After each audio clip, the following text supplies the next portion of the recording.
हाम्रो final authority the only scripture अनि scripture बाहेक परमेश्वर कहीँ पनि बोल्नुहुन्न। यदि स्क्रिप्चर छ र पनि अझै प्रभु बोल्नुहुन्छ भने यो स्क्रिप्चरको काम हुँदैन, यसलाई फ्याँकिदिँदा हुन्छ, किनभने परमेश्वर बोलिहाल्छ।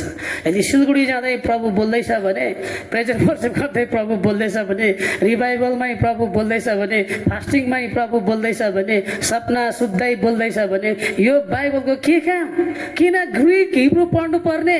किन कन्टेक्स्ट हेर्नु पर्ने? यत्रो दुःख गर्नुपर्ने किन? राइट?